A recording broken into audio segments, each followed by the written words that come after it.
مولانا طارق جمیل کے بیانات سننے کے لیے ہمارا چینل سبسکرائب کیجیے اور بیل آئیکن کے نشان پر کلک کر دیجیے۔ السلام علیکم ورحمۃ اللہ وبرکاتہ۔ بسم اللہ الرحمن الرحیم، الصلاۃ والسلام علی رسولہ الکریم وعلی آلہ وصحبہ اجمعین۔ آواز آہستہ کرو۔ اما بعد فاعوذ باللہ من الشیطان الرجیم، بسم اللہ الرحمن الرحیم۔ انہ من یتق ویصبر فإن اللہ لا یضیع اجر المحسنین۔ وقال النبی صلی اللہ تعالی علیہ وسلم الدنیا کلها متاع وخیر متاعها المرأة الصالحة او کما قال۔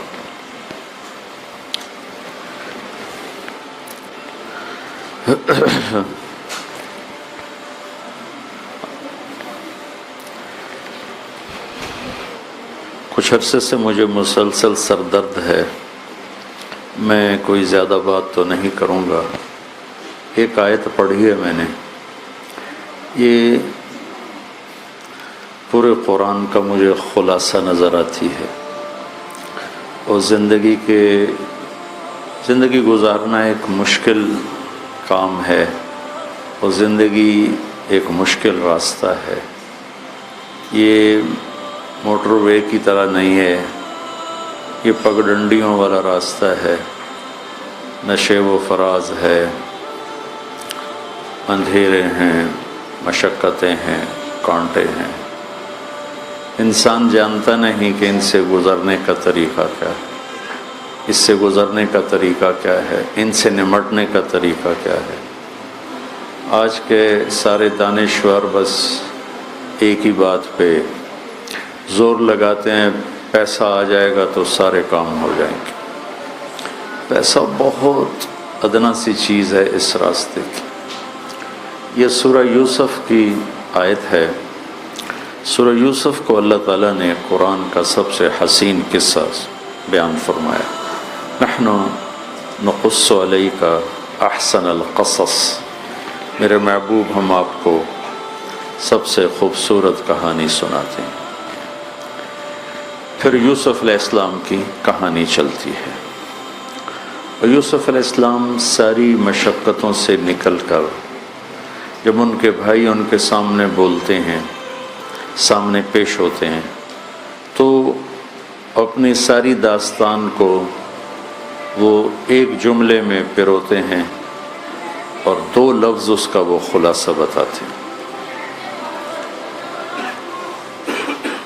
وہ فرماتے ہیں، میرے بھائیوں، جو تقوی اختیار کرتا ہے اور صبر کرتا ہے، اللہ ان کے اجر کو کبھی ضائع نہیں کرتا۔ ان کو محسنین کہا، اللہ محسنین کے اجر کو ضائع نہیں کرتا۔ احسان کہتے ہیں کسی کام کو، جس کام کو بھی کرے بہت اعلیٰ معیار کا کرے اور بہت خوبصورت کر کے کرے، اس کو عربی میں احسان کہتے ہیں۔ تو یوسف علیہ السلام کی کہانی میں ایک امتحان تو گناہ کا ہے۔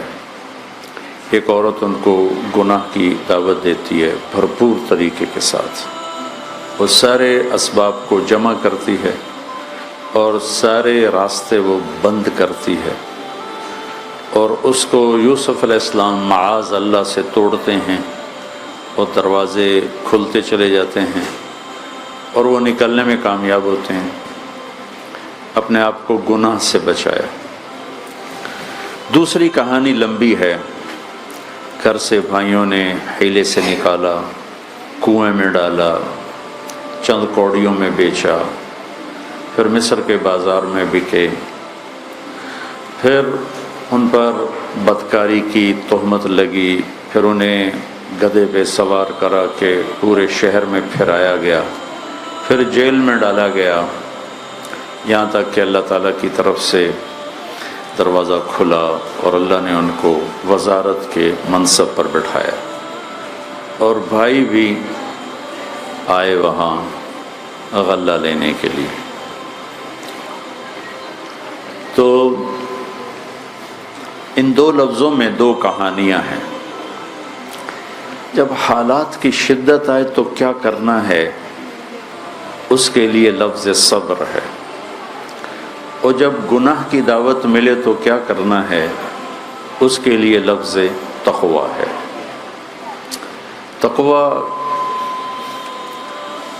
کا مطلب یہ نہیں کہ اس سے گناہ نہیں ہوگا، انسان ہے، بشر ہے، کوئی بھی بڑے سے بڑا گناہ ہو سکتا ہے، لیکن تقوی کی علامت یہ ہوتی ہے کہ ندامت ہوتی ہے اور فوراً توبہ کرتا ہے، کرتی ہے، روتا ہے، روتی ہے، اور اپنے گناہوں کی معافی اللہ سے مانگتے ہیں۔ یہ تقوی والے ہیں۔ والذین اذا فعلوا فاحشة او ظلموا انفسهم، یہ بھی تقوی والوں کی صفات میں اللہ نے بیان کیا ہے کہ تقوی والے وہ بھی ہوتے ہیں جن سے کوئی بڑے سے بڑا گناہ بھی ہو جائے تو ذکر اللہ، پھر اللہ کو یاد کرتے ہیں، واستغفروا لذنوبہم، پھر وہ معافی مانگتے ہیں، اور اللہ تسلی دیتا ہے وَمَن يَغْفِرُ الذُّنُوبَ إِلَّا اللَّهُ، پھر اللہ کے سوا کوئی معاف کرنے والا بھی نہیں۔ پھر اللہ ان کی اگلی صفت بیان کرتے ہیں وَلَمْ يُصِرُّوا عَلَى مَا فَعَلُوا، وہ گناہوں پہ جمتے نہیں بلکہ معافی مانگ کے پیچھے ہٹتے ہیں۔ تو اس زندگی میں ایک دور تو آتا اور ایک امتحان تو آتا ہے اللہ کی نافرمانی کا، اس سے بچنے کا راستہ ہے تقویٰ، کہ اپنے آپ کو اس سے روکنا، بچانا۔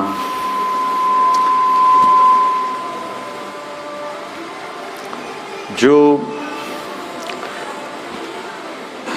اللہ کی طرف متوجہ ہوتا ہے، روتا دھوتا ہے، روتی دھوتی ہے، تو ساری دھرتی گناہوں سے بھری ہو تو بھی اللہ تعالیٰ معاف فرما دیتا، کہ معاف کرنا اللہ کو پسند ہے۔ اللہ کے نبی کا فرمان ہے تم سب نیک ہو جاؤ، کوئی گناہ نہ کرو، تو اللہ تم سب کو موت دے کے جنت میں ڈال دے گا، پھر ایک ایسی قوم پیدا کرے گا جو گناہ کریں گے، پھر توبہ کریں گے، پھر اللہ انہیں معاف کرے گا۔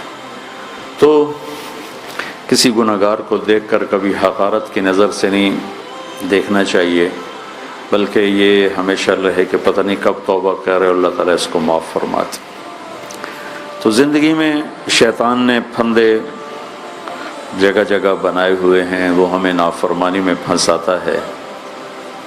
پہلی کوشش ہے تقوی والا وہ اس سے بچتا ہے، کبھی پھنس جائے تو پھر معافی مانگتا۔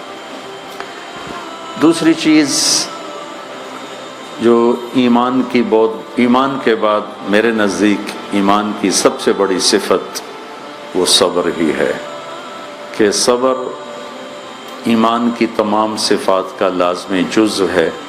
جیسے زندگی کا لازمی جزو پانی ہے، پانی نکل جائے تو زندگی کا خاتمہ ہو جاتا ہے، صبر نکل جائے تو ایمان کی صفات مردہ ہو جاتی۔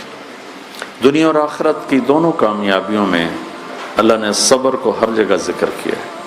وَجَعَلْنَا مِنْهُمْ أَئِمَّةً يَهْدُونَ بِأَمْرِنَا لَمَّا صَبَرُوا، ہم نے انہیں امامت عطا فرمائی جب انہوں نے صبر کیا۔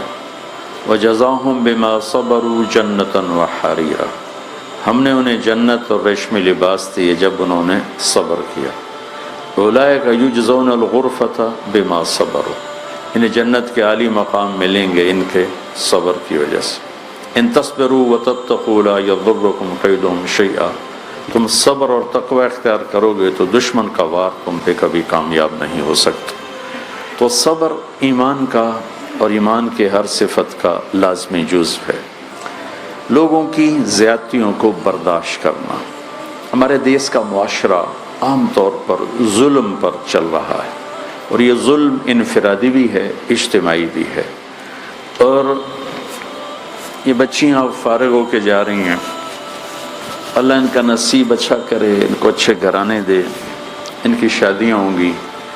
ہمارا سارا ماحول ہی ظلم کی بنیاد پر ہے، لیکن ہمارا سسرالی معاشرہ بہت زیادہ ظالم ہے، حد سے زیادہ ظالم۔ لاکھوں اس میں نہ کوئی دیندار اور نہ کوئی دنیا دار، اس میں سب تقریباً برابر ہیں کہ سسرال میں جانے والی بچی وہ ایک بھٹی میں جا کے گرتی ہے، اللہ کسی کا نصیب اچھا کر دے اور اخلاق والا گھر مل جائے تو ایسے لاکھوں گھر تلاش کروں تو شاید ایک بھی نہ ملے کہ اس کا اس وقت اتنا فقدان ہے۔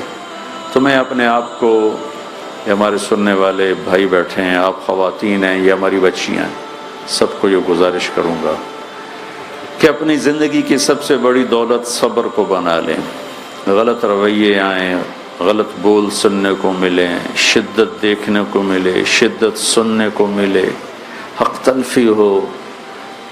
یوسف علیہ السلام نے جو راستہ اختیار کیا، صبر صبر صبر صبر، یہاں تک کہ اللہ تعالیٰ نے پھر ان کو عزت دی اور ان کے بھائیوں کو ان کے سامنے جھکایا۔ یا ابت ھذا تأویل رؤیائی قد جعلہ ربی حقا، کہ جب وہ گرے سجدے میں تو ان کا ابا جان یہ ہے وہ خواب جس کو اللہ نے سچا کر دکھایا۔